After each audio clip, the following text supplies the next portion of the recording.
Well, Jon, Hey guys. dominant victory for you this evening, just the way you said you wanted to do it. Seemed much easier than the first time around. Yeah. Give me an idea. What was you seem very patient to start out with, but what was the biggest key to your performance tonight? First, I got to start by saying all glory be to God. You know, I know it had to have been Him to help me get through everything that I've been going through. So you know, I'm just a temple, and God has totally given me the power to be in this position. So I thank Him so much, and all glory be to God. Secondly, my trainers, partners, and my coaches. Jackson's Mixed Martial Arts Wing Academy, Jesse, my swimming coach, Lawrence, my strength and conditioning coach, my brother Tule, Leo. I see my man Matt back there. I mean, just so many mighty men. Brandon Gibson, Tusa, Izzy. So many mighty men that has worked together to build this product that we have today. I believe as a team, we are only getting better. 31 years old, and I feel like we're only getting better. So hope I didn't leave anybody out. But you guys know I all love you so much. Miss Jessie, my fiance, Sheila, her mother. I'm so glad to see her here tonight. I had so much love, my father, my mom. I had so much love. So many people helping build me up. So shout out to all of them. And to answer your question, what was the key tonight? You know, my dad said something that interested me before he left the hotel room. He said, don't chase Gustafsson tonight. People cheered last time whenever he would run away from me. And he said, don't chase him. Do not chase him, you know. And that really rung in my head in the locker room and things like that. And so I changed it up and I kind of Gustafsson. I did the running, I did the backing away, and it worked out. It worked out. I got to display my footwork. Tonight he was kind of plotty, marching forward the whole time. He kept saying he wanted to put pressure on me, and I backed up and I made sure I scored points. And I kept him guessing with level changes and actual shots, kicks and punches. And yeah, I don't know. I think maybe his aggression worked against him. You got your belt back tonight. You got back to work after a year and a half away. You got this rematch that you've been wanting forever. I mean, all these things accomplished, got through controversy as well, I guess. Yeah. I mean, what is the most satisfying reward of tonight? To be back in this position, to give God the glory. To be back in this position to give God the glory, man. That's it. Yeah. After it, you went to your rival right away. You said DC, but I'm curious because you said DC. I've got this belt. Come get it. Yeah. Is there something that wouldn't be more satisfying about maybe moving up to heavyweight and taking the belt that he has there? No, you know, when it comes to Daniel Cormier, he's always quiet unless he's speaking out to discredit me and my legacy, my achievements.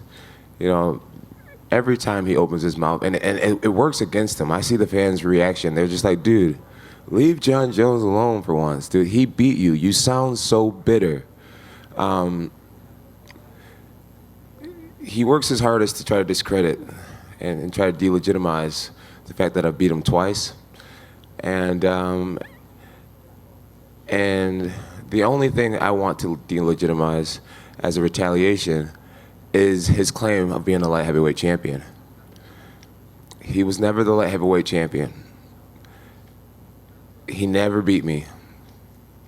This has been my era since 2011. I want to make that loud and clear. DC is no champ. When we talk about an asterisk next to my name, there's going to be always an asterisk next to the idea of him being a champ. The only way he can shut me up of what I'm saying right now is to beat my ass. Simple. Me going to heavyweight would be making it extremely personal. And for me, I have no problem with DC. I have a problem when he comes out and says, see, I told you guys he's a cheater. I told you he's a cheater. I have no real problem with DC. I'm not going to go to heavyweight and try to take everything from him and destroy his legacy and all that type of stuff. Is it possible that I could do that? It is possible. But I'm fine having mine, and he can have his. DC needs to admit to the people that he was never the light heavyweight champion, or face me at light heavyweight and shut me up. Congratulations, Jon. Thanks, Kevin. My first question for you is the changing in the third round. You referenced the first 2 rounds, how you were just trying to score points and kind of get some kicks in. You seem like Jon Jones in the third round, where you had that explosion that you were known for, and you didn't have that maybe in the first 2 rounds. Was that because you were kind of holding back, and then when you saw what you needed to see, that you changed up? Yeah, I in the first 2 rounds, I still haven't watched the fight, so the things I'm saying may not be completely accurate. But in the first 2 rounds, I was just trying to play smart. I was trying to figure out his range. I was trying to figure out any new tools that he may have added to his game. And I didn't see any new tools. I noticed that my level of range was a lot stronger, thanks to my kickboxing coaches and boxing coaches and boxing partner Leo. I noticed my understanding was stronger, and I started thinking to myself, Jon, don't let him into this fight. The only way you can let him into this fight is by giving him a slow pace, allowing him to build confidence, things like that. So once I noticed that we kind of was figuring him out, I said, okay, if you believe in your cardio and your training, if you believe that you're meant to win this fight, take the fight, win this fight. And instead of waiting and backing up and being reactive and allowing him to get into the fight, I decided to start to turn it on and take the fight to him, fight my fight, instead of waiting to see what he was capable of. This is such a sport that takes so much from the fighters, right? And it drains you over time. And I know you lost a lot with all the problems you had over the years, mostly money.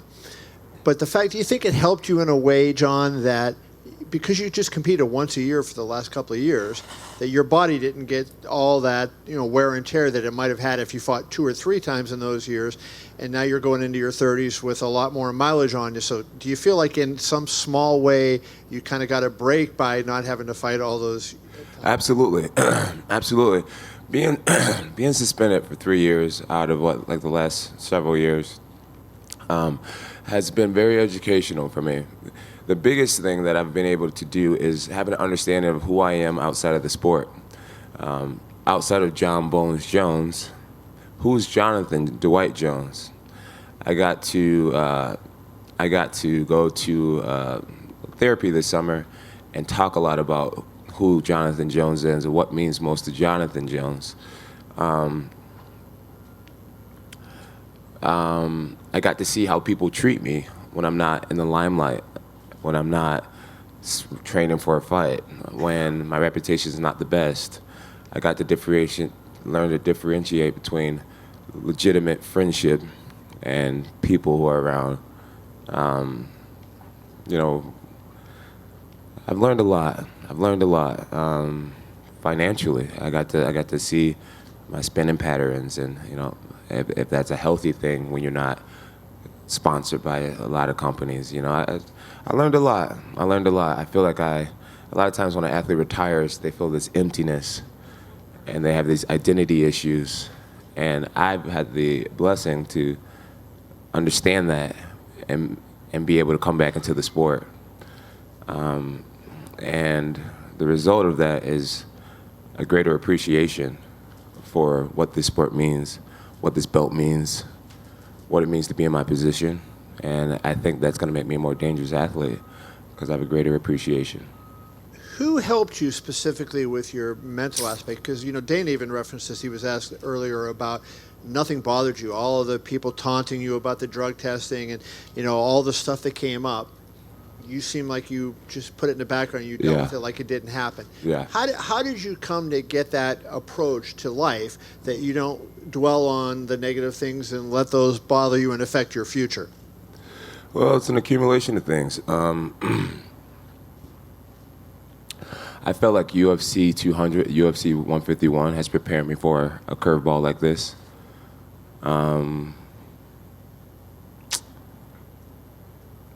And I feel like losing my mom and having the belt stripped from me, and what I believe, it was I was innocent throughout this whole thing. I felt like nothing that this sport can throw at me, no opponent can hit me as hard as life hit me this summer. And so I know to be in my position is just a total blessing. To be talked about, to be hated, to be cared about ultimately, it's a blessing. And so I believe that maybe God or something is saying that it's not designed to be easy, but it's totally going to be worth it. And I stand by that. I live by that. To be the best ever, possibly, is not meant to be easy. It's not meant to be easy. And that's how I feel. There's been so much talk, Jon, about the tens of millions of dollars that have gotten away from you with lost sponsorships and fights and everything like that. You look so good tonight. I mean, how busy do you want to try to be in 2019? I mean, and building off what Kevin said, I mean, does the extended layoff allow you to, get a pile of fights in over this time? Yeah, I'm not even sure if I answered Kevin's question about the layoff. I do feel like the layoff has preserved my body and my mind. I don't spar much. I didn't spar much this camp. And I feel like, I'm 31 years old and I got a lot more in me. Originally a lot of people said that, they said, Jon's beating the old legends of the sport. He's beating the Shoguns and the Rampages. These guys are past their prime. And I'm only 31 years old and I'm still getting better. My team is getting smarter. We're getting stronger as a unit. And I think that should be really, that's going to be scary for a lot of people. So yeah. And as far as the money that's been lost, Dana White told me a long time ago. He said, "Kid, you're a good-looking kid. You're a smart kid, and if you do things right, if you surround yourself with the right people, money should never be your issue until the day you die. You should always be able to make money, Jon. And so I try not to worry about money that's lost." How soon do you think you can get back in there? And I think the other thing that's going to be connected to your next fight is that, you probably won't have even a metabolite or a pictogram or whatever was in your system for this fight. Finally. I hope not, man. I'm learning about this Tyrannobol, and I hear that it could possibly be in my body for the next 7 years, which is really scary.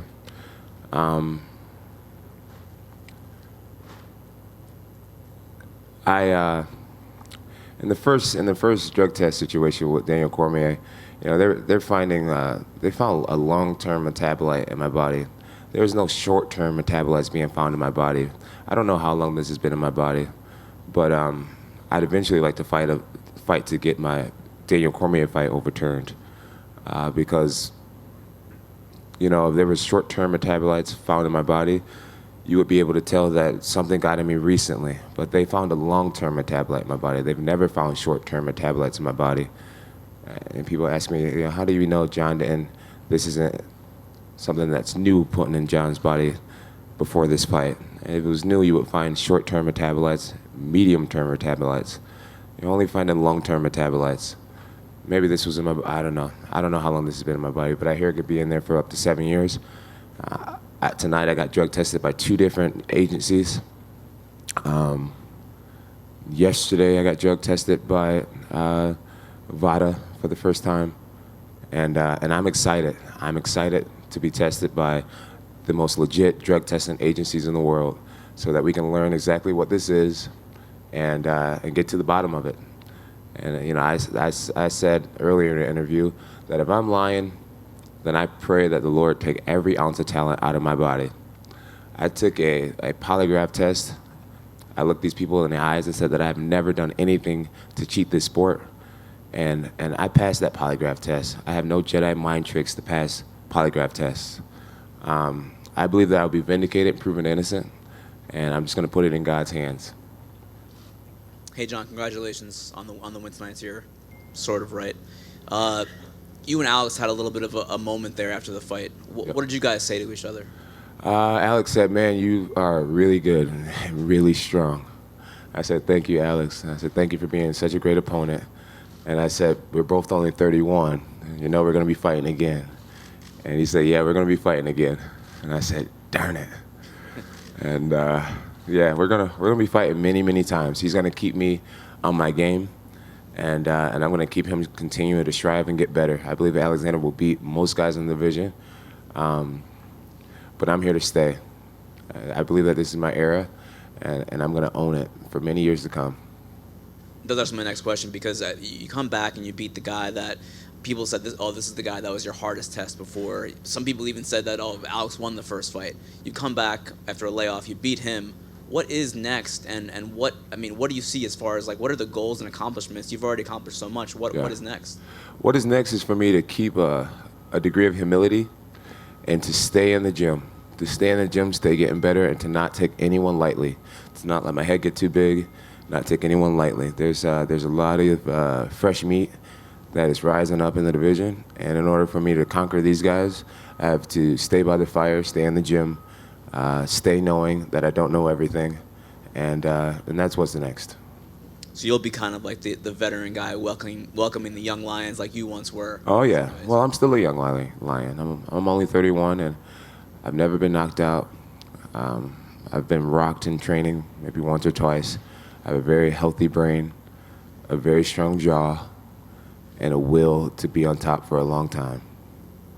Is the plan for now to go in front of the Nevada Commission now next month and get that done with and get licensed there and then move on? Yeah, my plan is to face everything head on, to answer every question, to take every test, to take every polygraph, to pay every penalty, to do whatever I got to do to prove my innocence. And then just last thing for me, you were talking about the long-term metabolite, and that was the one that was found in your system last year, the July 2017 test. Yep. Now that you know more about this, that it could have been in your system even for years already, maybe. Yeah. Does that open up, like, at the time when you were investigating that last year, you guys didn't know that. You didn't know that maybe it was something you took years ago. Will that open things up and say maybe there was something I took in like 2015, 20, you know what I mean? Like, from what I understand, and I don't know how true this is, and no one knows what's true and false about this stuff, because, I mean, I'm kind of being a guinea pig right now. From what I understand, this stuff can live in your body for up to 7 years. And when I felt it the first time with Daniel Cormier, there was never a short-term metabolite found. There was never a mid-term metabolite found. There was only a long-term metabolite found. So who says this hasn't been in my body since who knows how long, since 7 years ago? And that's why I'm going to look into trying to get my first DC fight overturned. And we're talking picograms. And this is something that I've just been educated on. And this is something that the whole MMA community is being educated on as we speak. And if a picogram really is 1 single gram of salt chopped into 50 million pieces, maybe we need to reevaluate the testing, right? And see, is the testing way too good? Maybe some of you guys got some picograms in you right now. Seriously. So I know in my heart that I've never cheated the sport. I've said it through the beginning.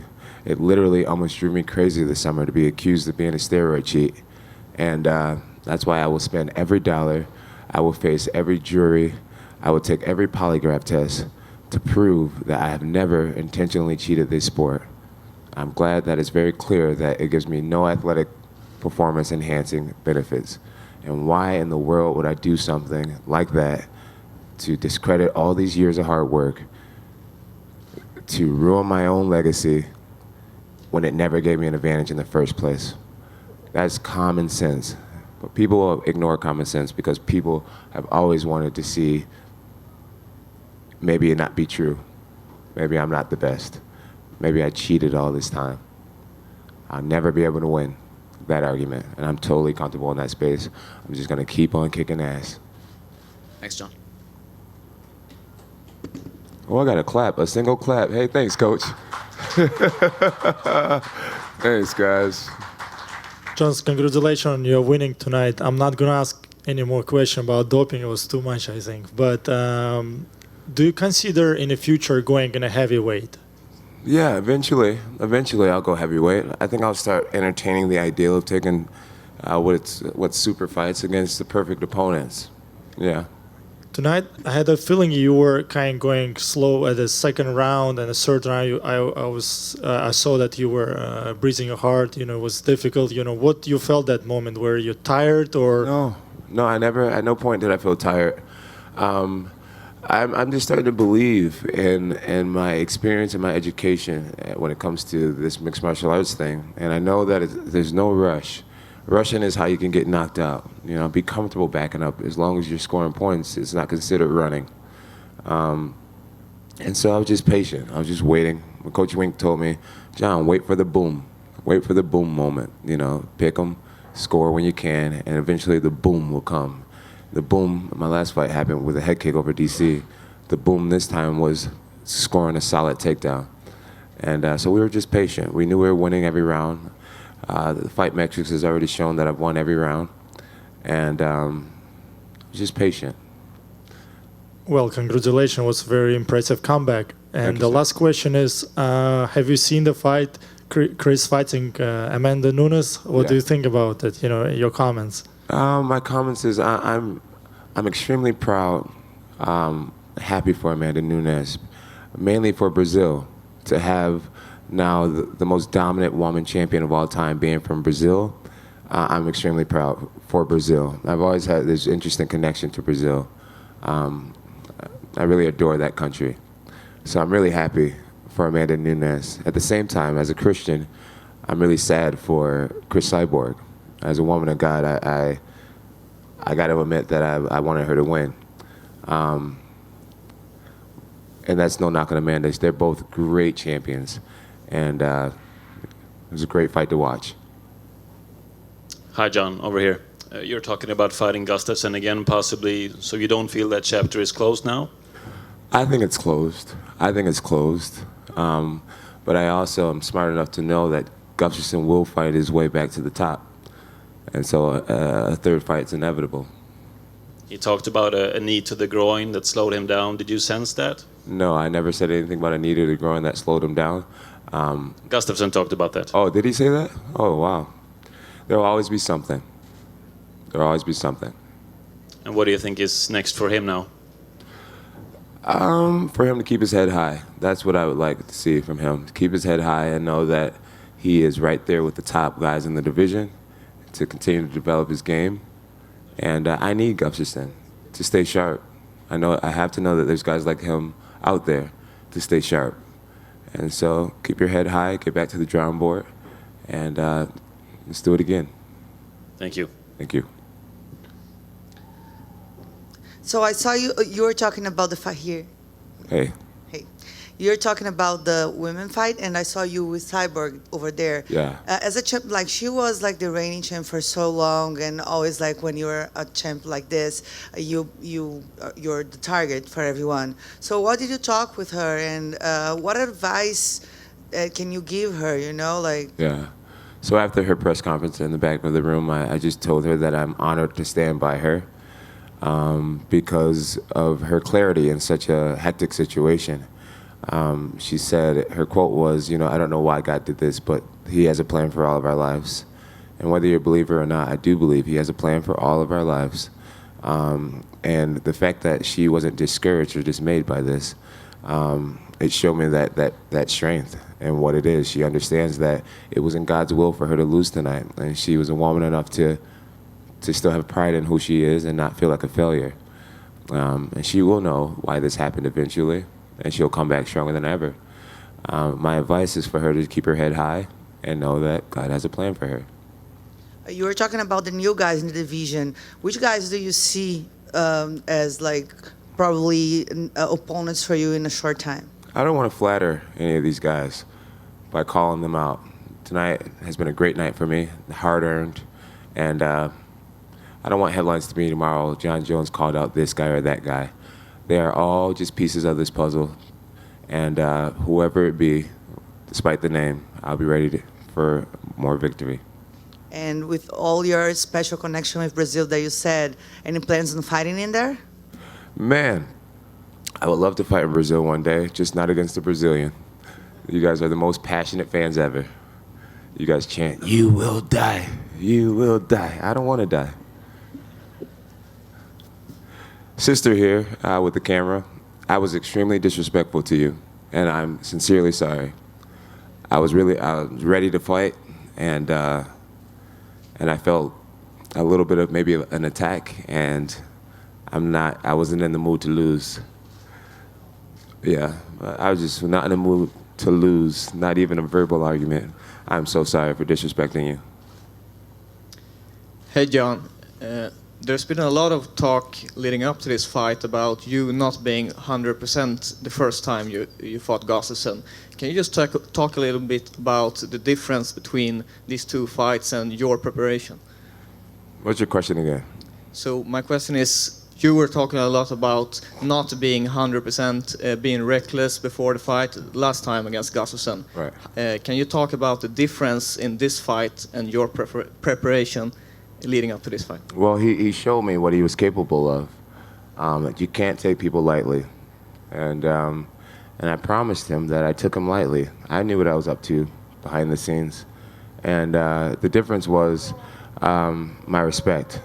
My respect for him and his boxing, his coaching staff. He's a legit threat, and I treated him as such for the months leading up to the fight. And it resulted in 2 different results. Hey guys, I am so sorry, but I got a cold, and I got my friends and family in the back of the room. I'm done with you guys. You guys be good, all right? Thank you, Jon.